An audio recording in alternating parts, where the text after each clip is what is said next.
Darkfire Audio presents Call of the Herald, Book 1 in the Dawning of Power trilogy, written by Brian Rathbone, narrated by Chris Snellgrove.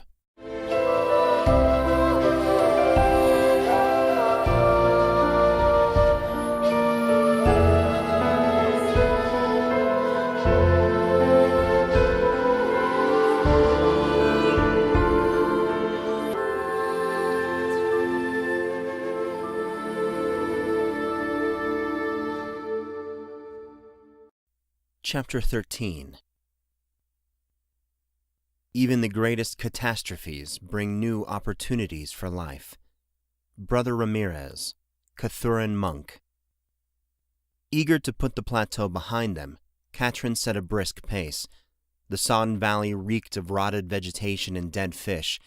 This valley runs all the way to the coastline, but the mountains on our right turn south and open into this area, the Argas Desert, she said aloud while glancing at her map. She remembered the Argas Desert from school, a vast wasteland. Nomadic tribes were said to wander the area, but no one had reported seeing them in generations. The ragged northern coastline bordered the desert and was lined with mountains, which dwindled in the east. The southern coast was flat and lined with long stretches of sandy beach. It would be a long hike south, but Catrin thought it might be easier going than the mountains.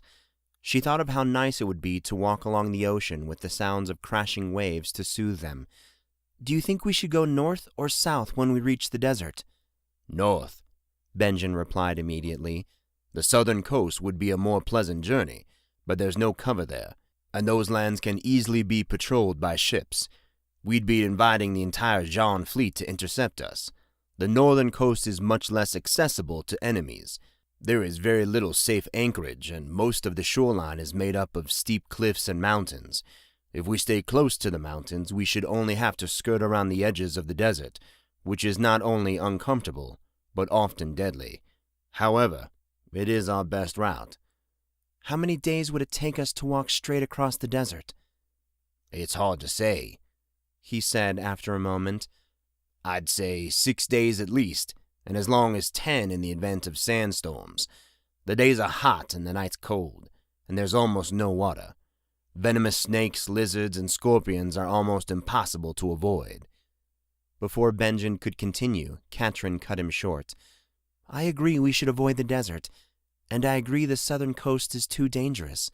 So let's discuss the northern coast. What kind of difficulties do you expect on that route?" "There are venomous snakes in that area as well, but fewer. We must be watchful for glass vipers.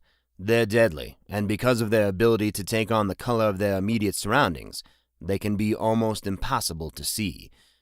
Beyond that, there are predator cats, roaming packs of wolves, and possibly bears, but they should not pose too great a threat. We'll just need to be cautious. The foothills are partially forested, which should provide additional cover should we need it." "How many days will it take us to go north around the desert? Do we have enough provisions?" "I'd say 14 days until we reach the east coast, and then another 2 south to the cove. We have enough food to last 10 days comfortably, the full 14 if we stretch it. Of course, we may find game along the way, but I wouldn't count on it. We've got enough water for 3 or 4 days, and we'll need to replenish our supply as we travel." Catrin nodded, scanning her map for indications of water features, but they were few. "Are there other sources of water to the east? I don't see many marked on the map." "We'll need to be watchful. I'm sure there are streams and creeks that aren't on the map, but we'll have to find them. Once we reach the desert and turn north, we'll be entering territory I've never traveled, and I'll know little more than what the map shows us." The sun rose higher, and so did the temperature. As they were trying to get some relief from the heat, Benjamin snapped his head to the left, squinting in the bright light. Chase saw it too. "I saw something moving in those trees." "I did too," Benjamin said, "but I didn't get a good look." They all watched the trees for a long while, but nothing moved. If someone lurked there, he remained hidden. "Probably just a deer," Chase said. Anxieties ran high, and they often looked over their shoulders for signs of pursuit. The tension and uncertainty gnawed at Catrin like an itch she could not scratch. Distant noises and glimpses of movement were the only indications of pursuit, but each occurrence renewed their apprehension. Catrin tried to convince herself it was her vivid imagination, that each distorted echo was an approaching battle cry, and that within every shadow lurked men intent on killing them. Though she had vowed to show the Jean no fear, she hadn't promised not to feel any. As the valley widened into a broad plain, trees became more numerous and thickets more dense, and they had to use game trails or clear paths of their own. The shade provided respite from the glaring sun, but the underbrush slowed their journey. On a steep slope covered with thorny bushes, brambles, and vines, they found a patch of berry bushes, but the fruit lay beyond a thick screen of the plants. Working with great care, they cleared a narrow pathway to the berries. Benjen knew which ones had poisonous berries and others whose fruit was edible. Soon they had ample raspberries, blackberries, and even huckles. In a brief moment of levity, they filled themselves with the fruit. Once beyond the wall of thorns, the land became more hospitable. Underbrush gave way to tall grasses and trees were sparse. Ahead lay marshy lowland, and already dark clouds of gnats buzzed around them. Emerald binding flies darted around their heads, and walnut-sized mosquitoes attacked in legions. When I last passed this way, a strip of dry land bordered this marsh on either side. Now it appears we'll have to wade through it, Benjen said, scowling with squinting eyes over the saturated lowland, which now stretched across the entire valley. Narrow islands appeared throughout the marsh, creating a disjointed maze of land almost entirely immersed in stagnant water, and the search for a dry path became paramount. As they moved deeper into the marsh, the stretches of water separating the islands became longer and deeper. Osborne was the first to notice the leeches, which had attached themselves to his legs. He yanked his pant legs up and pulled the leeches off, throwing them. The rest discovered the same effect, and Benjen suggested they tuck their pants into their boots. Slogging through the mucky quagmire was difficult and unpleasant, and Catrin was relieved when the marsh began to give way to some patches of high ground.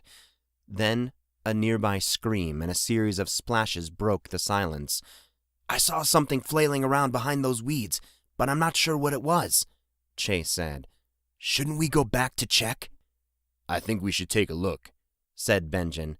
"That sounded like a man shouting, and it sounded like he was hurt. If someone is following us, I want to know for certain. Let's go, Chase." When they returned, Benjen said grimly, "A soldier was tracking us. We don't know if he was alone, but he'll follow us no more. He was bitten by a poisonous snake, and he took his own life before we arrived. We didn't go very close, since the snake was coiled in our path, but I could tell the man was no ordinary foot soldier. He was a member of an elite unit. At least that's what I gather from his attire. Unlike the other soldiers, he was equipped to move quickly. His armor was light and his weapons advanced. We'll have to remain more alert. I suspect more soldiers are tracking us." "Let's move on, then," Catrin said. "I'd like to put as much ground between us and this marsh as possible. I don't want to camp anywhere near here." By the light of one of the precious few candles that remained, Wendell Volker packed his gear. Elsa's sword lay across the blanket-covered crates he'd been using as a bed. He took no food, and in no way, other than burning the candle, depleted the provisions that would be needed by all those who remained in the cold caves. A twinge of guilt made Wendell pause and reconsider. These people needed him, or at least so they thought. An equally painful guilt hovered over him for abandoning Catrin, and his duty as a father had finally won out over his duty to his people. Those he had gathered in the cold caves were now as safe as they were going to be. There was nothing more he could do to ensure their well-being. In a moment of self-justification, he asserted that by leaving, he would consume less of the rations. Therefore, he was doing everyone who remained a favor. Like all others, that moment passed, and he was left to deal with guilt over leaving Jensen behind. He and his brothers simply saw things differently. Jensen had as much anxiety over Chase's fate as Wendell did over Catrin's, but he steadfastly refused to go after them, and he had done everything within his power to persuade Wendell to do the same. When he was honest with himself, Wendell realized that Jensen was the only reason he had stayed as long as he had. With a deep breath, he firmed his resolve and shouldered his pack. The journey ahead would be difficult and fraught with danger, but the hardest part was behind him. As he stepped out of the chamber that had been his temporary home, the journey was begun. He would find Catrin. His candle was not overly bright, but he shielded it as best he could while allowing enough light to guide his way. To those who are immersed in darkness, even the dimmest light can shine like a beacon, and Wendell had no desire to alert anyone of his departure. Fortunately, most avoided the deepest tunnels, where the air was the coldest, and the feeling of the land pressing down the greatest. Wendell had grown accustomed to the feeling long ago, and he walked without fear, though not without anxiety. He should have left a note for Jensen, something to explain his motives and reasoning, but he could not turn back now, and there was no time to waste. Jensen would wake soon, and another day would be lost, and Catrin would be another day farther from him. In the back of his mind, a voice warned that she was already too far away, that he would never reach her in time. Ignoring that voice, Wendell moved as quickly and quietly as he could. Deep within the network of tunnels and caves, the scent of fresh air drifted. Only in a few places did shafts penetrate the rock and allow air and, in some cases, light into the caves. But Wendell now stood below one of these shafts. He had never found one of the shafts from above, mostly due to the fact that this part of the cold caves lay directly below a series of steep and formidable peaks. Not knowing what he would face when he emerged gave him pause, and he took a moment to plan this critical part of his escape. First, he tied a length of rope around his waist and secured the other end to his pack. The knife on his belt was all that he would carry, and all that he could use to defend himself should the outlet of the shaft be guarded. Though he thought it unlikely, Wendell made himself consider the possibility.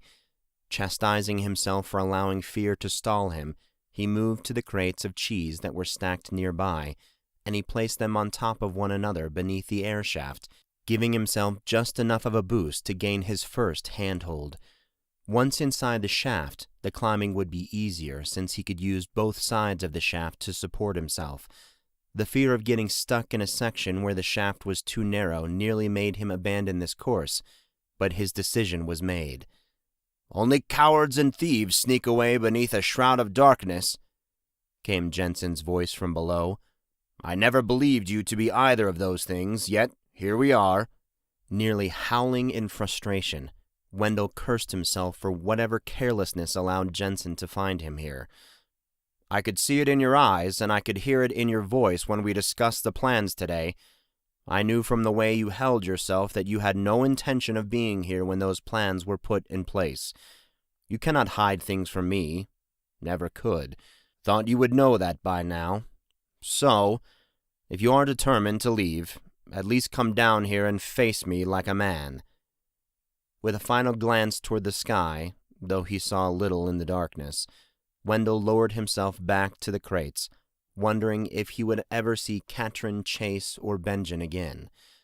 The thoughts were nearly as painful as seeing the disappointment in his brother's eyes. As the trees grew thicker, the group moved slowly along a narrow game trail. The air vibrated with the percussive cadence of hammer locusts, and Catrin could feel their call thrumming through her. A mass of downed trees suddenly loomed before them, deteriorating beneath a bed of moss and lichen. Thorn bushes around the rotting mass created a formidable barrier. "These trees are crumbling, so you'd better watch your footing," Benjen said. Catrin made the climb easily, stepping lightly across the slick limbs. Just as she gained solid ground, she saw the trunk beneath Osborne's boot collapse, and his leg was immersed in a writhing, humming black mass. Playing harmony to the hammer locusts, a growing cloud of angry hornets defended their nest. Engulfed by the storm, Osborne let out a cry and ran past Catrin, who sprinted after him. Burning stings on her neck and head spurred her to reckless speed, and she pumped her legs as fast as they would go. Each new pain drove her forward. Unable to distinguish hornet stings from the bites of thorns, she fled.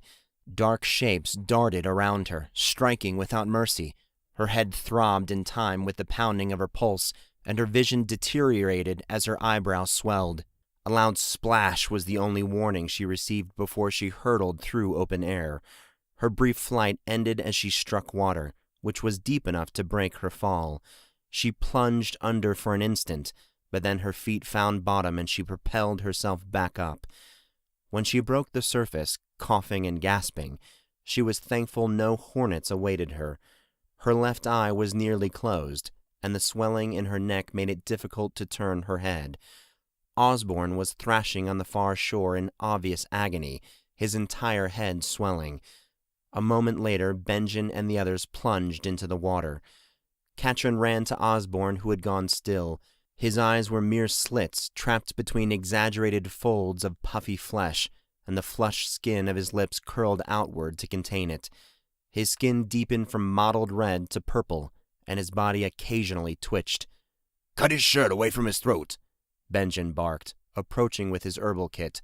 "Pull his lips open and depress his tongue." Catrin pried open Osborne's slack jaws and pressed his tongue down firmly with her fingers. Benjen pinched a generous portion of Celia's root, which he blew into Osborne's open mouth. Then he puffed the fine powder into Osborne's lungs, using his hands to seal the opening of their mouths.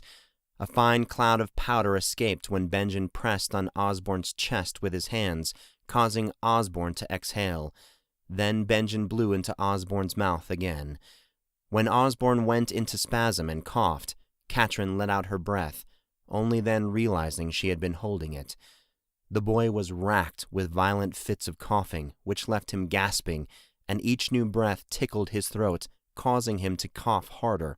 Only wheezing and vomiting separated his fits, but he was breathing. Chase had stings on his neck and arms, but the swelling was minor. Strom had been behind them and was untouched by the angry mass of hornets that had pursued the others. With Osborne out of immediate danger, Benjen mixed a large batch of sting remedy from several of his powders and some clean water. When he looked up from his work, Catrin saw that his bottom lip had been stung several times and was twice its normal size. She realized then how painful it must have been for him to blow into Osborne's mouth, and she marveled at his strength. Osborne's breathing gradually eased, but his eyes remained shut.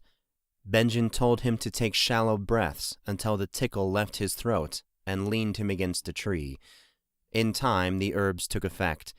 His body relaxed, and though the swelling was not gone, it no longer seemed to be getting worse. Benjen prepared another mixture, which he said would help with the swelling, but they would have to swallow it. It was bitter and left a vile aftertaste. Osborne drank the mixture diluted with water, but he choked on it and suffered another coughing fit. Benjen's lip grew huge, but he kept working despite his obvious discomfort. When he checked their packs, he sighed. The others watched as he removed the smoked and salted goods that had gotten wet, and the pile of food he discarded was distressing to see after the work they had put into preparing it. They sat for a while and watched Osborne recover. He seemed to be having less trouble breathing, but his eyes were still shut. Catrin wanted to make for higher ground before they camped for the night, and she was trying to decide what to do when Benjen drew her aside. "I don't think Osborne should walk any further today. I should go ahead and scout out a suitable campsite while the rest of you wait here. You all can rig a litter and attend to Osborne's needs while I'm gone. Agreed?" She nodded. "Good." He got his bow and a quiver of arrows, set off at a rapid pace, and was soon lost from sight. Chase and Strom found saplings, while Catrin unpacked her leather ground cloth and made a hole near each corner and several more along each side. She took a length of rope and unbraided it so she would have the 6 smaller lines she needed. She then lashed the ground cloth to the saplings to form a litter for Osborne. "Sorry I took so long," Benjen said when he returned. "I found a decent campsite and a fairly clear path there." After lifting Osborne gently onto the litter, trying not to aggravate any of his injuries, they set off at a steady pace. Benjen and Catrin pushed bushes and saplings aside in narrow places, allowing room for the stretcher Chase and Strom were carrying. The land finally began to slope upward, and Benjen led them to the top of a hill shaded by an enormous tree. Under the tree waited a pile of firewood, pears, and a brace of rabbits, which explained why Benjen had been so long in returning. Catrin removed her ground cloth from the makeshift litter while Strom lit a fire and Benjen dressed the rabbits. They made soup for Osborne because he was quite ill and might not tolerate solid food. The campsite was a good choice. The area shaded by the tree was soft and covered with spongy moss, making it far more comfortable than rough ground. Strom, the only one unscathed by the attack of hornets, looked around the fire and shook his head. Benjen had a very fat lip. Catrin's eye was swollen nearly shut. Chase had large lumps on the back of his neck, and Osborne was puffed up as if he were filled with water. "You're a sorry-looking group, I have to tell you," he said, grinning, but within moments he began to shift where he sat. He grumbled as he stood and vigorously scratched the seat of his pants, apparently wishing he'd been more careful selecting leaves after relieving himself. Benjen shook his head and retrieved his ever-diminishing supply of herbs. He made a suitable mixture, poured it into Strom's hand, and gave him a water flask. "You'll have to apply that yourself, my friend," he said, casting him a sidelong glance. "You're on your own." Master Jarvis hurried along the inner corridors, his mouth and nose still covered with a scented kerchief to mask the smell. No one was immune to the effects of the siege, though he no longer even considered this a siege. It was more like containment. The Jean were not trying to get in anymore. They just didn't want anyone to get out. Master Jarvis could not decide which was worse. The thought of Catrin in the hands of the Jean nearly made him sick. He'd taught her since she was a little girl, and she'd always been one of his favored students. The only thing that sickened him more was the thought of what Master Edling was trying to achieve. Some would say that Jarvis was seeing things that were not there, but he knew better. He'd known Edling for too long. Master Grodin had been swayed into moving the refugees into the audience halls, based on the premise that the people would feel more secure surrounded by their peers than if kept apart.